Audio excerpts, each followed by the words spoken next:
by the way, you must be wondering why I'm here. This is a conference on network security and things like that, and I'm talking about amateur radio. What has amateur radio got to do with network security? Okay, the answer is simple, nothing. I must say nothing. Well, hackers are the main dish in this conference. We are the side dish, if you will.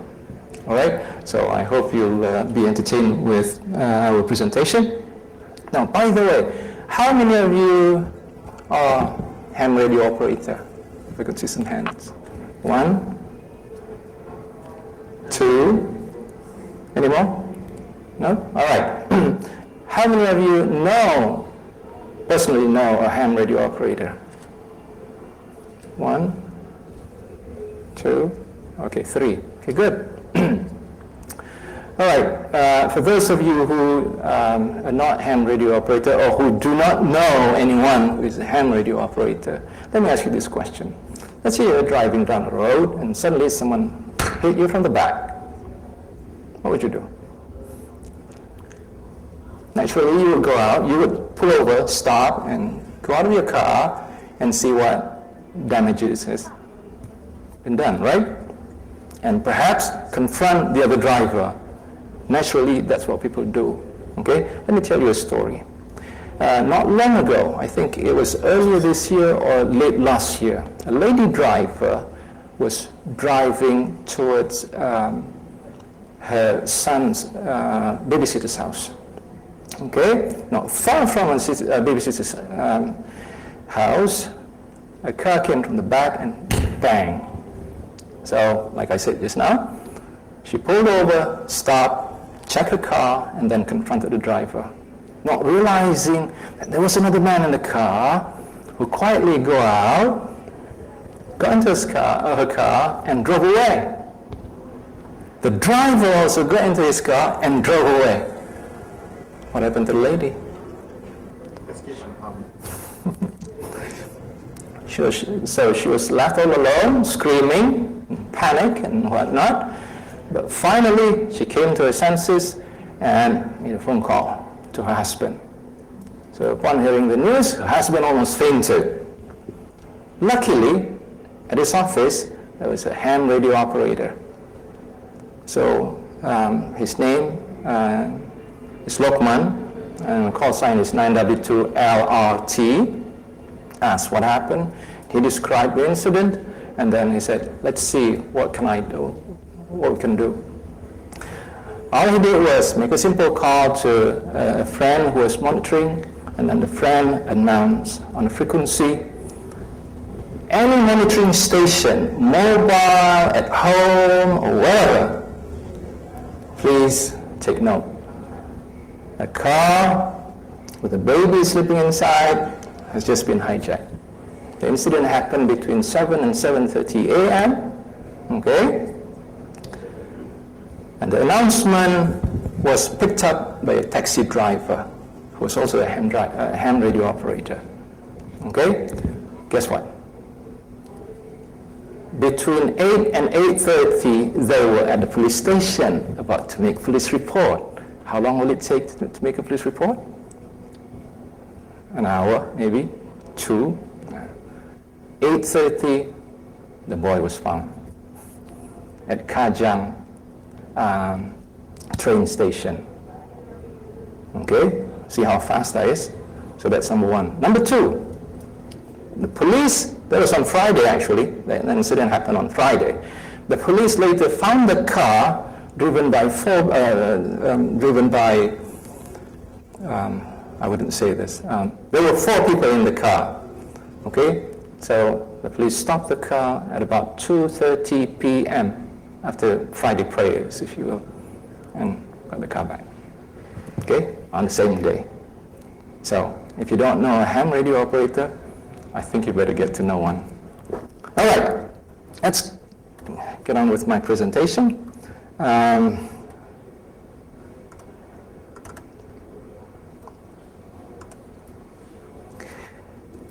First of all, I think for those of you who are not familiar with ham radio, you might be asking this question. and I'll try my best to answer it. What is ham radio? And why do I need a license? Okay? What are the different classes of license? And then how is, walkie-talkies like this used by ham radio operators? How are these different from walkie-talkies used by tontos, used by security guards, the police, and so on? And then if I have ham radio license, what can I do? All right? Now, before you have very high expectation of me, let me just clarify one thing. I think this has gone to the media, and the word hacking space is there, and I think a lot of people will be disappointed if I don't demonstrate how you hack space. Now, come to think of it, I don't know if that, if it is really possible to hack space. You can crack something, crack a code, for example, right? But hack space? Hack International Space Station, yes, but space. Think about that. Let's not get into semantic argument. Now, amateur radio, what is it? Number one, real quick, it's a radio service. It's like mobile phone service. That's also a radio service. Two, it's a hobby. And three, it requires radio license. If you're not licensed, even though you play with radios and walkie-talkies, you're not yet amateur radio operator, okay, or ham radio operator. Next, ham radio operator only use certain allocated frequencies and bands. You don't use frequencies as you will, okay? So these are the things that you need to be clear about. Now, why do we need ham radio license? In Malaysia, we follow the regulations. According to CMA, CMA stands for Communication and Multimedia Act 1998 and Communication Multimedia Act 2000. Okay? If you don't have a license, or if you're not properly licensed, and you operate two-way radios like I showed you just now, and you cause interference to any other radio services like wireless phone or mobile phone or ambulance services, you'll be liable to a fine of 300,000 ringgit. Okay? Next, different classes of amateur radio license in Malaysia. Class B and Class A. B is the entry point, and Class A is the advanced point. For Class B, all you have to do is sit for an RAE, or Radio Amateur Exam. There are 100 questions, and you've got 3 hours. Okay? Whereas for Class A, once you've got your Class B license, you wait for about a year or so, and then you can sit for CW test or Morse code test. Okay? That's listening and sending. You pass that one, then you're eligible to apply for Class A license. These are the frequencies for Class A license. If you're only a holder of Class B license, you can operate only on these frequencies, right? Now, licenses and licensing authorities. Different countries. Here are some sample of licenses. The one in blue, or the one down there, is from Malaysia. The one above it is for the UK. Malaysia, USA, UK, Australia, Singapore, India, and Thailand all issue amateur radio license. Okay, next. How is it different from other radio services? Okay, now let me see, where's my... Unfortunately, it may not work here. I plan to use a laser pointer, but never mind. Now, perhaps I'll just use this. Now, this is a special radio for special services like security guards, okay, police, fire department. This is called land and mobile radio. This is for airband only. So it cannot be used for amateur radio purposes. This is marine radio. Only boats and ships use them. This is FRS. Now, FRS is only used in America, not in Malaysia. It is illegal. I'll show you later why. Mobile phones also operate on certain frequencies. This is also a radio service. Wireless phone is also a radio service. Alarm, wireless alarm, okay? Wireless security, that's also radio service. These are some examples of radio that we use in amateur radio service. Next. The difference between these, the frequency allocations. Let's take a look at the frequency allocation. Oh, by the way, these are the ones considered legal to be used in Malaysia. If you take a look at this, SIRIM approved, SIRIM approved. The difference is, if you take a look at here, this one makes use of this frequency range, 477 megahertz. And the maximum power output is 0.5 watt, whereas this one is 5 watt maximum. The frequency again is 477 megahertz. This is FRS. You can buy this at Jalan Pasar. Okay? Unfortunately, for those of you who don't know, FRS make use of 462 to 467 megahertz. Now, 462 to 467 megahertz are used for fixed and mobile radio services. You need license for that.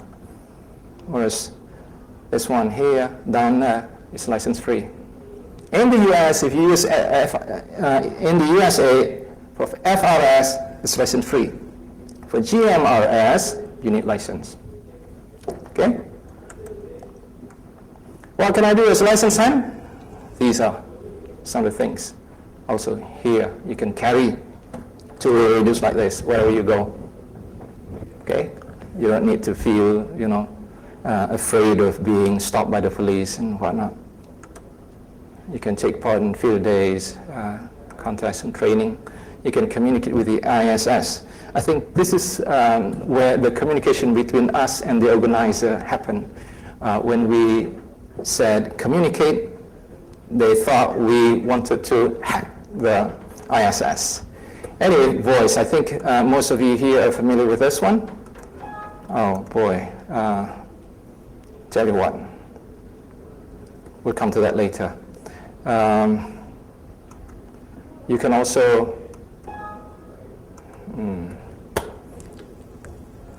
all right, I'll quit this for a minute and just show you the video clip from here. Let me see. You can.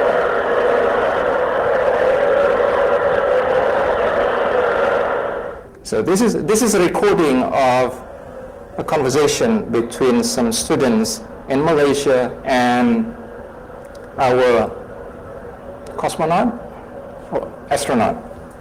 All right. I'm not going to go into that. Angkasawan, if you will. All right. Sheikh Muzaffar, who was on the ISS. Now, if you notice, we can only hear his voice, not the student's voice. You know why? Because in order for you to communicate with the ISS, you need to use two different frequencies. One frequency to send your voice to the ISS, and another frequency for you to listen to ISS. Now, the frequency that you see there, 145.800, is the frequency that you listen to. Okay?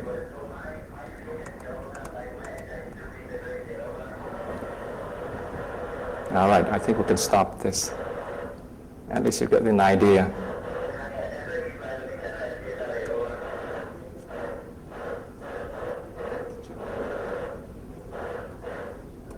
All right, another one.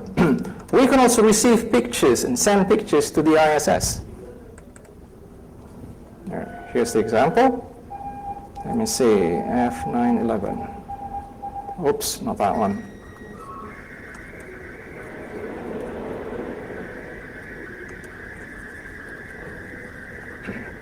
This is a picture from the ISS. Now, this is a simple technology. We're using only VHF. Okay?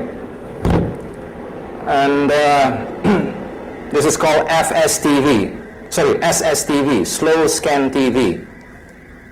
There's another mode of ATV, amateur television, which is called FSTV. Now, FSTV is a lot faster. It's like Astro. You can make use of Astro decoder to receive videos from your friend. Okay, but we don't have time to talk about that. So, this is slow scan TV. Using a special antenna, and this hooked up to a computer. Okay? You can receive pictures, you can receive weather forecasts, satellite weather pictures, and so on. Does this look like anyone here? Now, by the way, this is a Russian astronaut, I think. Does he look like anyone? All right. Just a couple more seconds.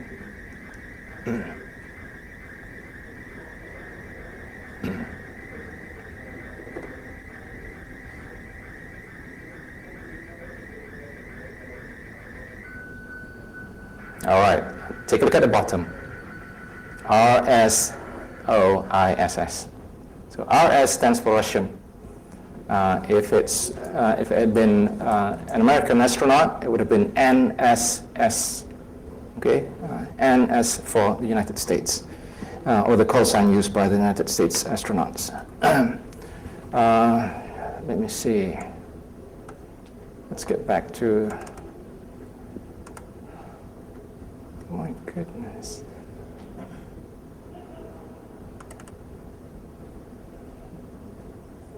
What is amateur radio? Now I have to do it manually.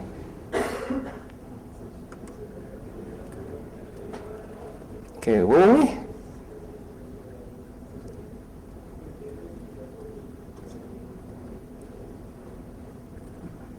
Right, hacking.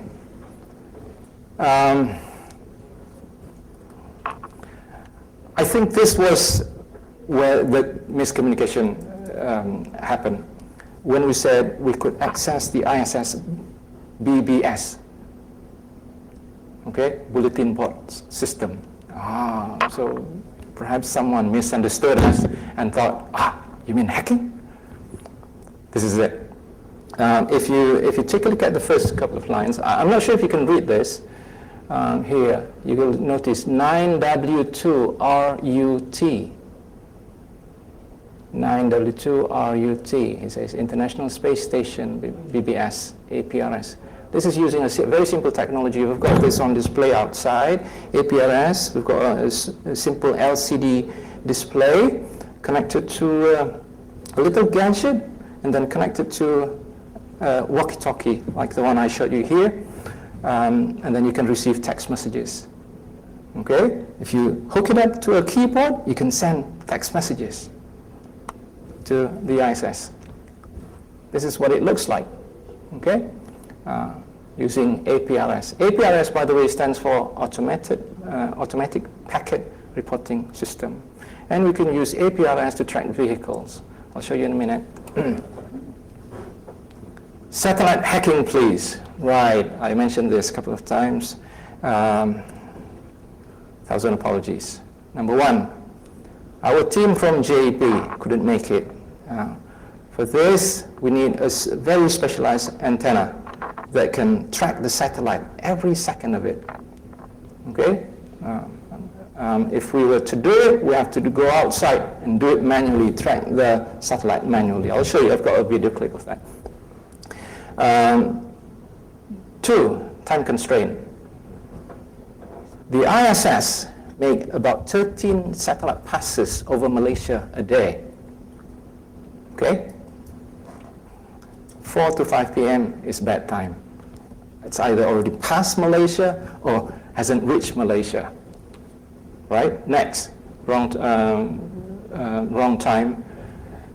We don't know when the next pass what the astronauts are doing. Perhaps they're sleeping, perhaps they're working on something, they're busy on something. Okay? Usually we monitor first what they're doing. If they are chatting with people, on the earth, then we could join them. It's not just like that. All right? At any rate, let me show you. I've got network connection, haven't I? Let me show you where the ISS is.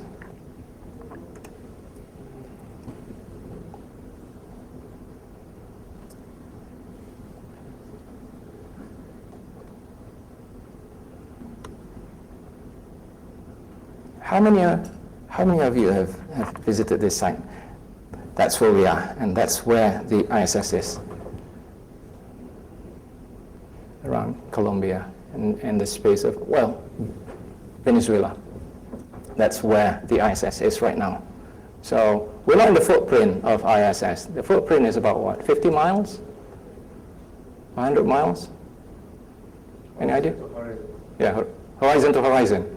So if the ISS is here, the footprint is around, somewhere around here. Whereas we are in Malaysia, so over there. So if we've got a very powerful antenna and beam it to the ISS, chances are it won't be able to receive our signal. Okay? Next.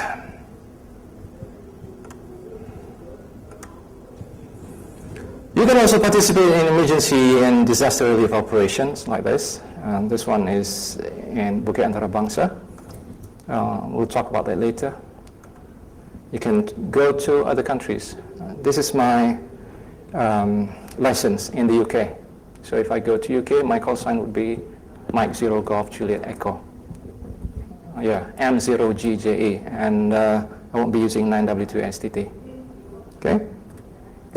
You can build your own equipment like this one. This is the gadget I was talking about. It's called Tiny Tracker. You can hook it up to a GPS receiver and then to your walkie-talkie, to your computer, and you can transmit your location so that your friends know where you are. You put it in your car, wherever your car goes. If it's stolen, we know where it is. Okay? This is a digipeater. Digipeater is actually a digital repeater, if you will, a special repeater that receives a signal from a tracker. You can build antennas, slow scan TV. I've just demonstrated slow scan TV, fast scan TV using Astro decoder. Okay, but we don't have time to teach you that. These are the frequencies you can use, up to 24 gigahertz. Astro is using, I think, is somewhere between 10 to 12 gigahertz. Okay? And you can communicate using satellites, not just the ISS. Okay? This is called Aero antenna. It's a special antenna. I've got the video clip here. I hope it works. No. You know what happened? Because just before the presentation, I installed a software. And then, let me see. Where is it? I hope I didn't. Here we are. I installed this software and media player refused to work. The Trombone satellite pass here tonight. I have the same antenna as you saw in the other video. It's the arrow. 1, 2, 3 elements on 2, 1, 2, 3, 4, 5, 6, 7 on 450, but mounted on a camera tripod. And I have a little extension piece of angled aluminum here. And what that does, I can use that to hold my radio here. And I just rubber band on the printout of the orbital data.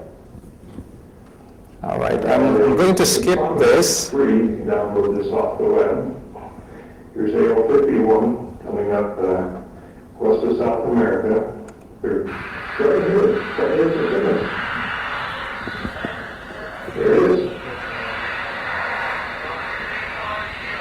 Okay. When the satellite moves in and you are within the footprint of the satellite, you can start to hear astronauts talking, if they're talking to someone, on Earth. Turning it vertically like this is changing the polarization. Sometimes it helps, sometimes it doesn't.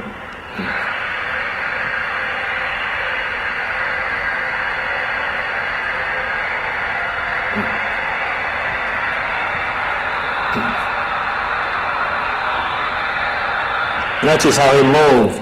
He moves to track the satellite. K7AGE.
Kilowatt 7 Alpha, Golf Echo.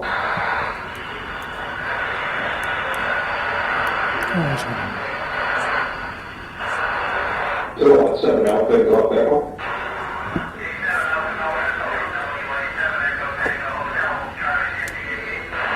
Yeah, WA7, I missed the rest of it. K7AGE, Charlie Mike 99, go ahead.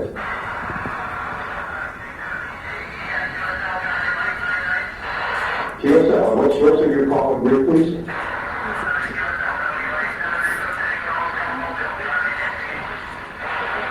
Charlie Nancy, what again? Okay, and your operating mobile?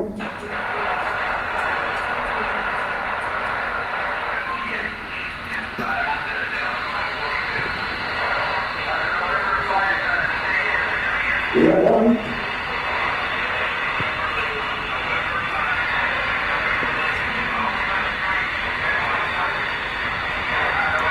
Okay, I think we'll stop that. Let me see. Now, let me get back to my PowerPoint presentation.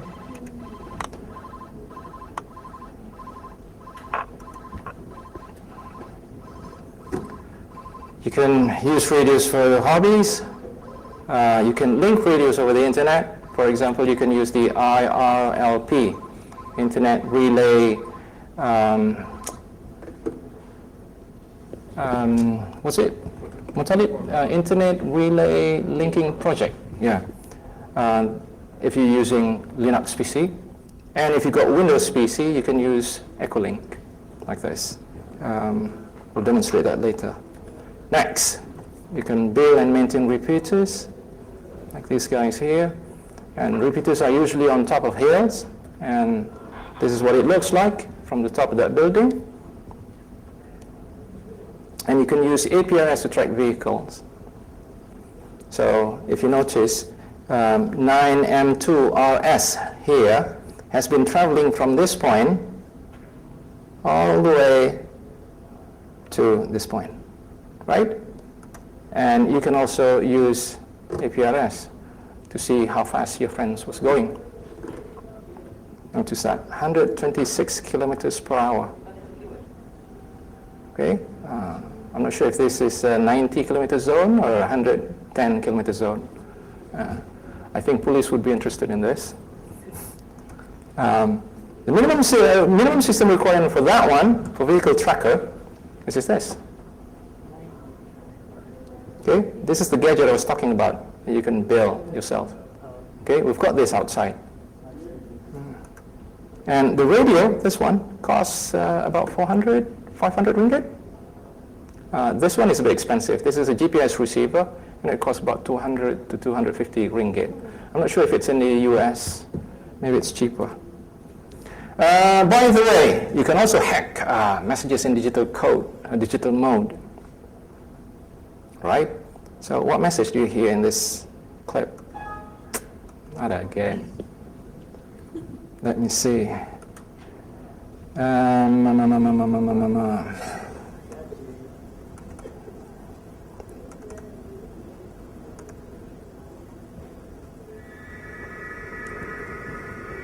Do you hear any words? Can you tell what is being sent or what is being communicated? Transformers? Sorry? Transformers? Maybe. All right. MARES. Interesting, isn't it? You'll be amazed. Take a look at here. Let me just move this here. CQ, CQ, CQ. Anyone out there? Seeking you, seeking you, seeking you. Anyone out there? This is KJ5XF. KJ5XF. CQ, CQ. So it's like saying, hello, hello, this is Solid. Anyone out there? Right? So, this is a station from the USA, I think. Yeah. KJ5. Mutalib, what do you think? KJ5.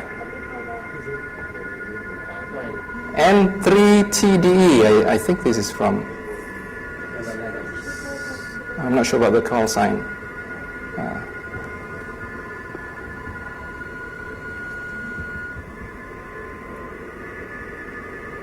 Okay, let's take a look at this one. Okay. Have you ever seen this before? No? First time, yeah? All right, I think that's good enough. Let me see.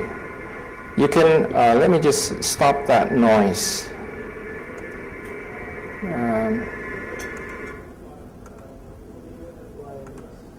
You can use wires to link or to establish internet connection. So that means you've got a PC, you've got a radio, okay, you hook it up to this device, and then hook this device up to your PC, and this goes to your antenna, and then it's just a matter of using your walkie-talkie to access the internet, okay? So your walkie-talkie has got this buttons. This generates DTMF tone. If you can hear it, there you go, okay? That will allow you to access the internet. Another method, that's the device that will link your radio to your PC. Another way is to use D-Star. Again, if we have time, I'll play that clip. I'm going to skip that and go back to, let me see.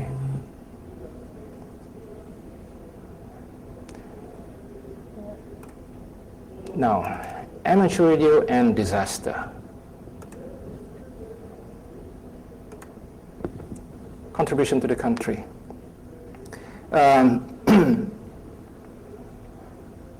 How we use amateur radio in emergency and disaster relief works or disaster situations.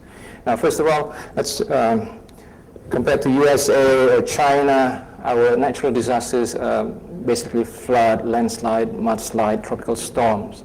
Whereas in Indonesia, we've got earthquake, volcanoes, and you know, in the US, there is the what's it called? Tornadoes. Yeah, right. In Malaysia, it's severe flood always, and then you've got building collapse, fire explosion, plane crash. Very rare, but it happens. For those of you who are not from Malaysia, severe floods, especially monsoon season. We're talking about northeasterly wind from the South China Sea, bringing lots of heavy rain. And back in the 70s, from 1920s, okay, there were records of rainfall in these states, 1, 2, 3. All these states flooded 1920s. Also Johor. 1970s, once again. 2006, 2007, once again. 2009, 2006, 2007 here. And 2007 to 2008, between December and January, it was the state of Pahang. Okay? Here's some pictures of that. This was in Johor, southern state. And this is in Pahang. So when this happened, we were called to help the emergency response agencies to communicate with each other. Landslide. This is Bukit Antara Bangsa, where the landslide happened. This is the picture just before the, a couple of days before the incident, and that's after the incident. It doesn't look much, is it? Okay? To know how serious it is, there you are. Notice the pile-up and how high that is. The dirt that need to be moved. Now, by the way, this street is blocked, I think, about 1.5 kilometers by dirt. So that's why the residents couldn't go out of their house.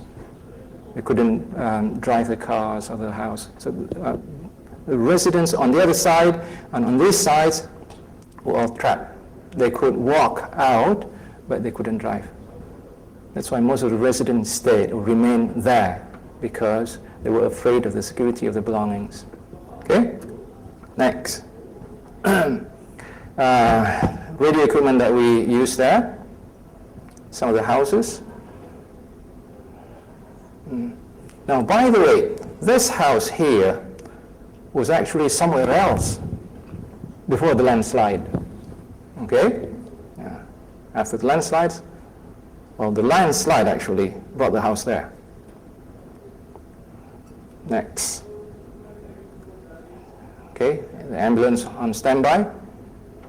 Victims brought in to the trauma center. I was at the trauma center, and here's our team.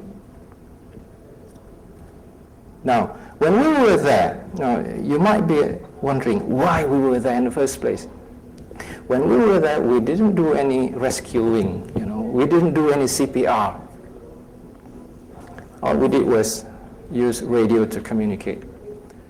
Why? Because mobile phones could not be used. Everybody wanted to use mobile phone, so the mobile phone network got jammed. The police have got their own radios, the bombers got their own radios. They could not talk to each other because they're using different frequencies.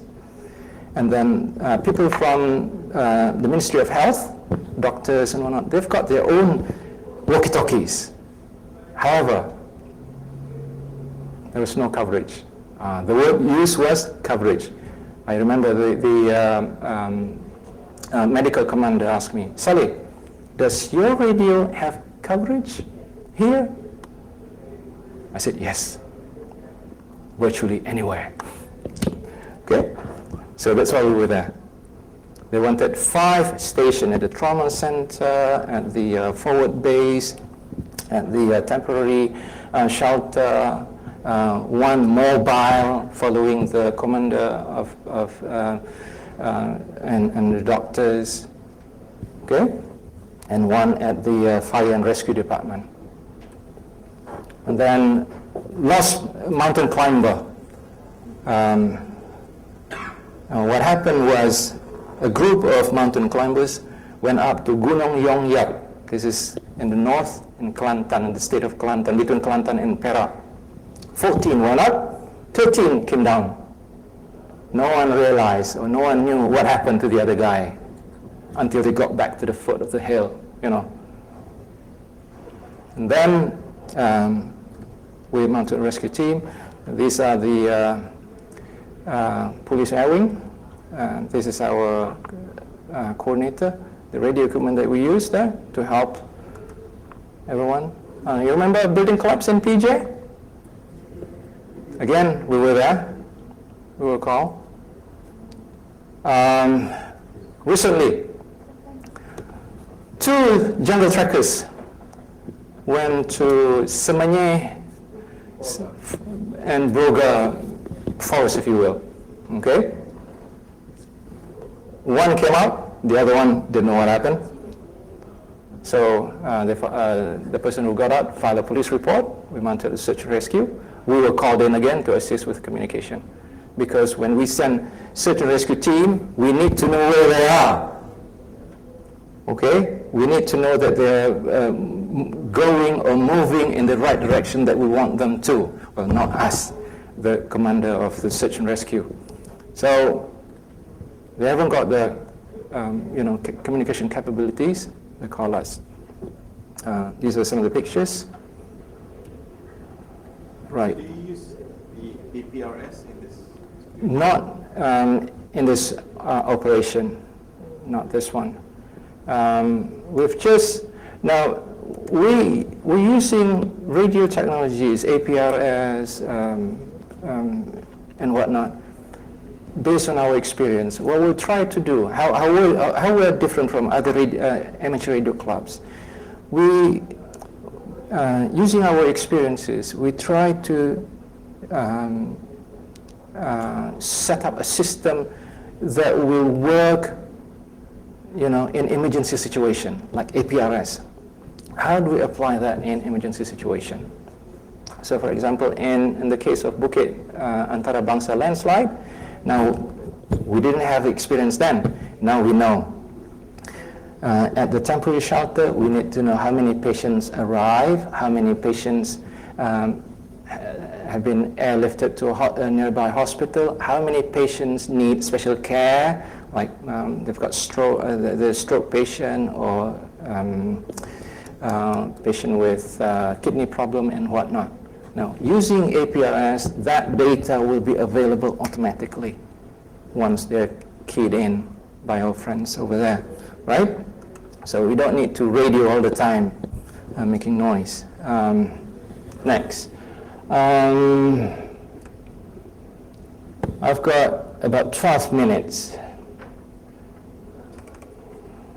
I'm going to talk about history of amateur radio real quick. First of all, QSL card. Radio amateurs usually exchange QSL cards, like postcards, just to confirm that we've made radio contacts. It's not just, someone next door returning your calls. So if you say, last night or 2 days ago, I made a contact with a Chinese station. Where's the proof? That's the proof. Okay? Not long after that, you receive a card from China. This is from BD7 IBA to 9W2 RZL Rizal. 9W2, that's a Malaysian call sign. To confirm that they've made contact. The frequency is 28 megahertz. The mode is SSB or single sideband. And signal report. Okay? Now, radio, two-way radio first arrived in Malaya back then, in 1924. 2 stations were set up, one in Penang and the other one in Singapore, basically to assist ships going through Selat Malacca. However, back in 1926, there was a severe flood that hit Pahang, and decisions was made that we need to set up several stations in Pahang. It was part of flood warning system, and they operated on 7 megahertz, and we use amateur call signs. Okay, QSL card in 1927. Here are the stations first established in Pahang. Okay, so whenever heavy rain happened here, the station in Mentakap would alert the station in Kuala Pahang so that they know what to expect. Okay, 1945, Perak Radio Society and Selangor Radio Society were registered, followed by Singapore Amateur Radio Transmitting Society. These are again some of the QSL card. I'm going to browse through this real quick. Now, 1962, right after independence, call sign 9M2 started being used. That's the proof. Now, I'd like to highlight 1997, MCMC was formed. Before that, it was JTM, or Jabatan Telekom Malaysia. I think it was Jabatan Telekom at that time, or Telecommunication Department. Before Telecommunication Department, we were still under the British rule. It was the Post and Telegraph Office. Okay? Ham population, back in the 20s, I think it was less, it was more or less 50 people. 70s, not even 100. By 1978, I think there were only about 250 ham radio registered.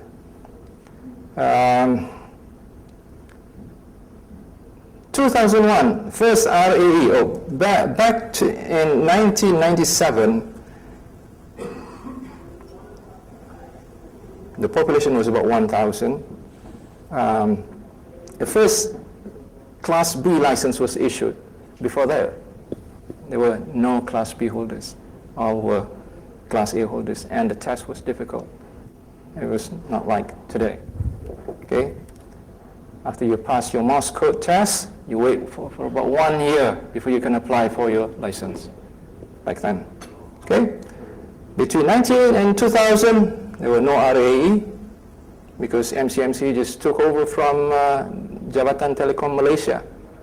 So perhaps MCMC was walking in the dark and they overlooked this problem. 2007. 2001, first RAE under MCMC held at Putra World Trade Center. After that, RAE was held twice a year, and in 2007 we've got about 5,000 license holders, and today we've got about 6,000, maybe 6,500 today, license holders. Okay? Now, here comes the boring part.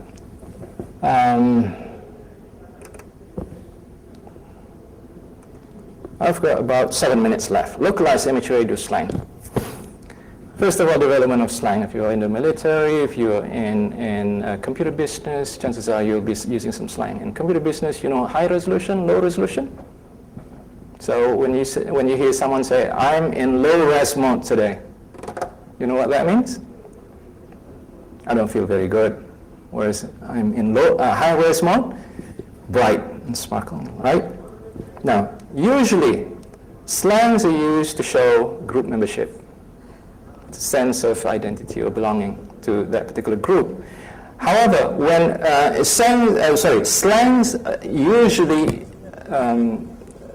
coin or derive, if you will, when there is new technology, because new technology always brings new concepts. And in some instances, slangs is the result of language problem, which I'm going to demonstrate. Now, sources of ham jargon. First, operating procedure. So, for example, M0GJE, 9M2SQL. These are call signs. But to people who are not familiar with amateur radio, they don't know what we're talking about. If they hear Mike 0, Golf, Juliet, Echo, Nana, Mike 2, Sierra, Quebec, Lima, they don't know what we're talking about. Example like, what's your call again? So that's a slang. Call, meaning call sign. What's the last three of your call? The last three letters of your call. What's your operating condition? when I was still new in amateur radio, I was asked this question. And I said, it's very calm here. I don't see, the stars are, shining. It's very calm here. It's 12 a.m. Language problem, right? Next, Q codes and Morse. Example, QST, QSY, QRO. QST means attention. QSY, change to frequency. QRO, increase power. QSB, meaning your signal is fading. QRT, I'm going to stop transmitting. Example of Morse code. YL, young lady. XYL, no longer young lady, meaning married. 7-3, best wishes. 8-8, hugs and kisses. Good. Now, example of phonetic alphabet: Alpha, Bravo, Charlie, Delta, Echo. hotel, kilo, and so on. Example of kit and software, bionic tracker, eye gate, repeater. Example of from antenna, 5/8, half wave, quarter wave, G5 RV, and so on. Example of from electronics, RF harmonics, brand names. These are localized line. QTHR, QTH base, Oscar Tango mic, Tango Tango, Salam Contact Perdana, so on. Berpasih, hashi, audio check. Audio ada hashi sikit, okay? Now, where did this slang come from? QTH, that's a standard amateur radio slang. Anywhere in the world you go, you say QTH, they understand it means location. But here, QTHR, R stands for rumah. Rumah in English is house.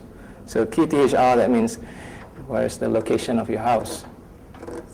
Or QTH base, okay? QSY move to what frequency or move to what band? QSY to Kilo Lima.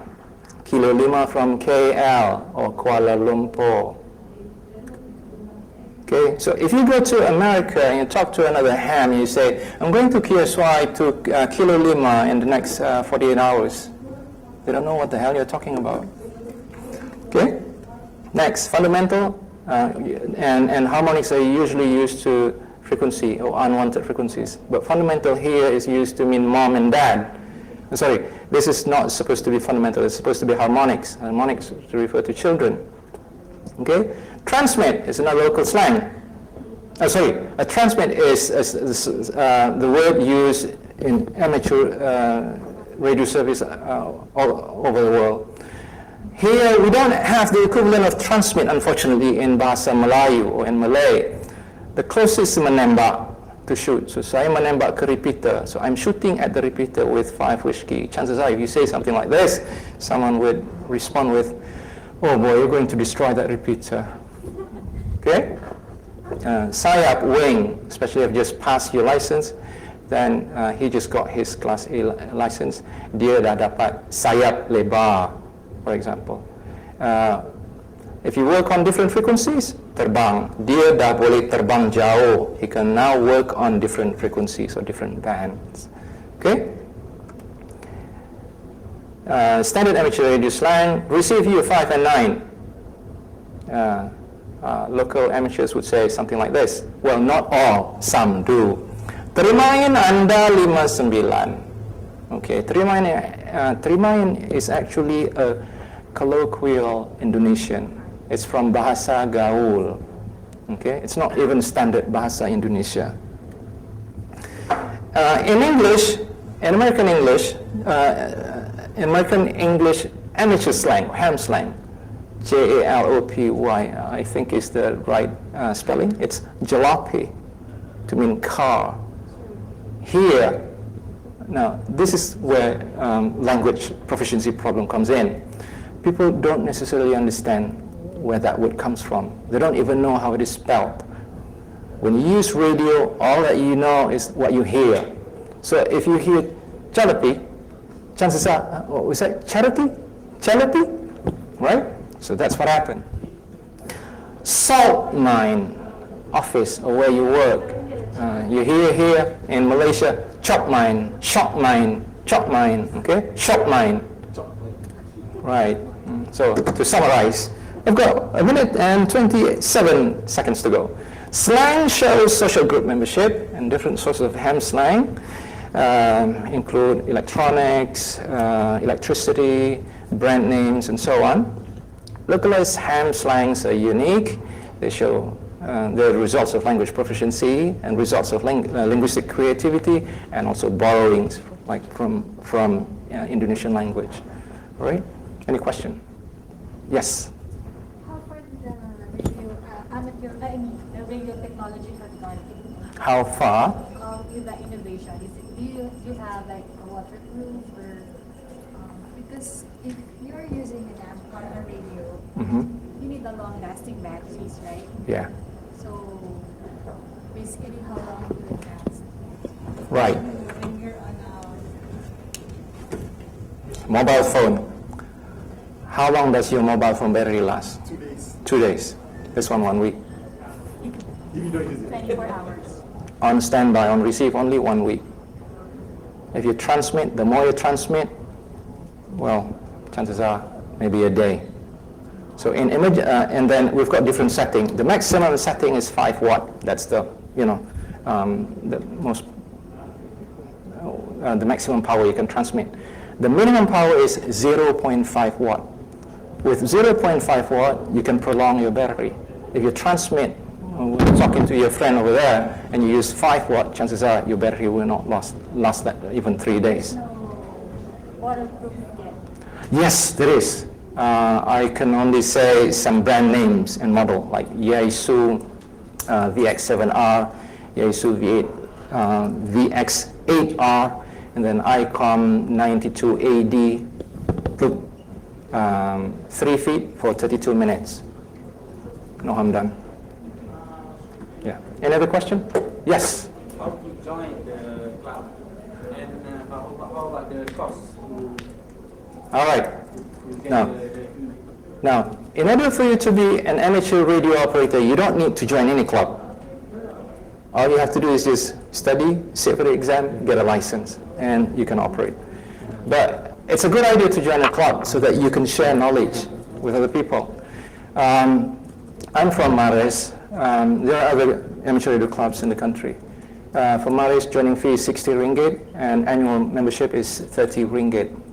Now, for a license B, license of Class B, the fee is 24 ringgit a year.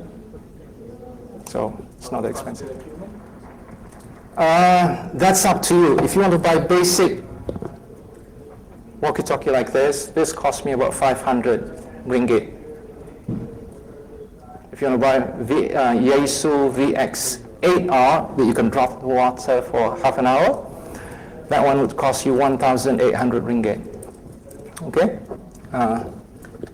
Now, I'm going to show you how you can use radio to link the internet, just in case a network breaks down and you need to hack into some computer somewhere, and then all you've got is just, let me see.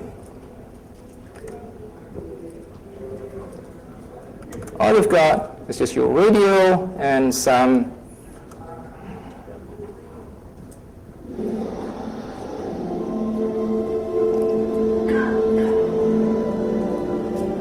other equipment. All right? Now, this is the latest in amateur radio technology. It's called D-Star. D stands for digital. Okay? The video is about 7 minutes, I think.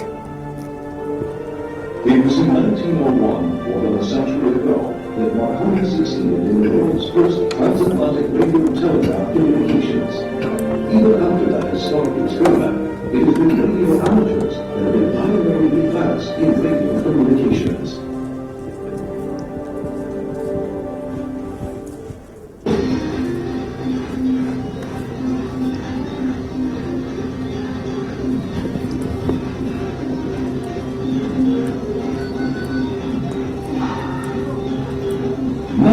Amateur radio is evolving into the digital communication era.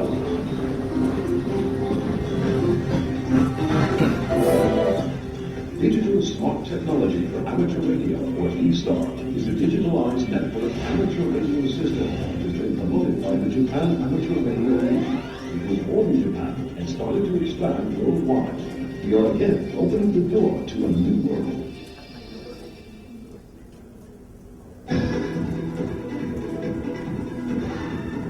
Let us introduce the D-Star system to you.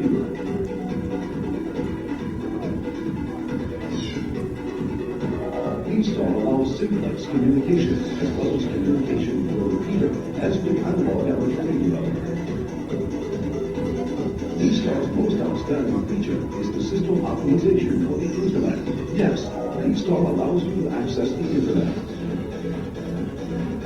When a transmission from a terminal radio reaches a D-Star repeater, it will be relayed to a specified destination repeater in gateways according to the setting of the radio terminal. This station could be the next neighborhood, the next city, or even a different country. Since D-Star uses the internet, constant and stable communication is almost possible, regardless of the distance between you and the other radio station. Such gateway relay D-Star repeaters are already deployed in many countries, and the D-Star network is growing rapidly.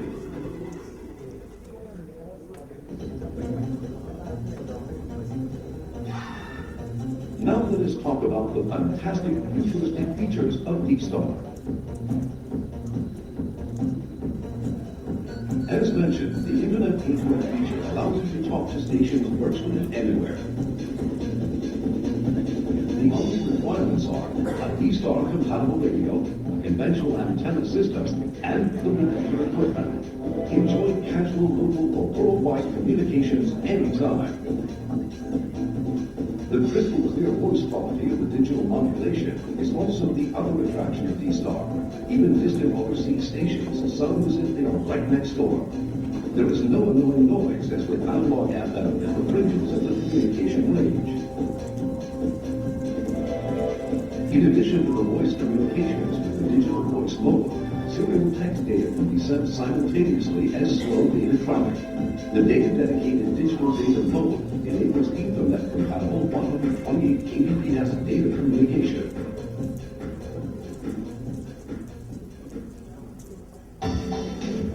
Currently, D-Star operators are enjoying the latest D-Star application of GPS position radio reporting. With a D-Star radio and GPS receiver, you can see your position, exchange the information data with other stations, and see their position data on the radio display. Stations can be shown on a map on a PC screen when mapping software is used. The GPS feature can be a useful function to not only inform other stations, but for example, less routines if you get lost.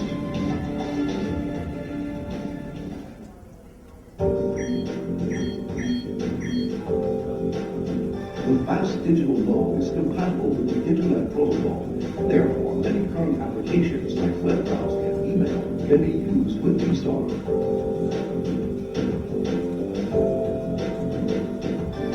D-Star's limitless possibility of applications developed by amateur radio operators will further enhance the enjoyment of this system. For example, position reporting systems using Google Earth or chat rooms over the D-Star network are some of the potential ideas that can be put into reality.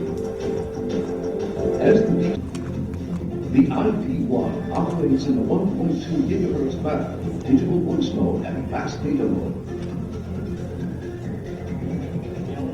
The ICE-2820 is a dual-band VHF and UHF digital voice mode mobile transceiver with an optional GPS unit to allow the enjoyment of simultaneous position reporting.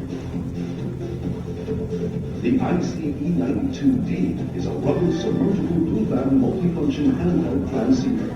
This radio also works with the optional HM175 GPS microphone for position recording in places where only your feet can get to.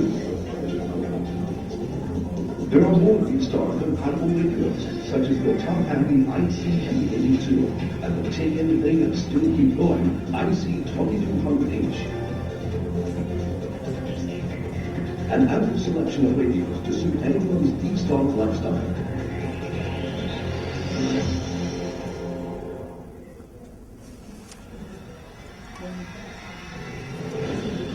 Everything we know of is going digital. Despite being nearly a century old, amateur radio is no exception and an ageless leader of technology in any era. All right, I think we can stop here. And by the way, I don't represent the company. I'm only just a normal, amateur radio guy. All right, thank you very much.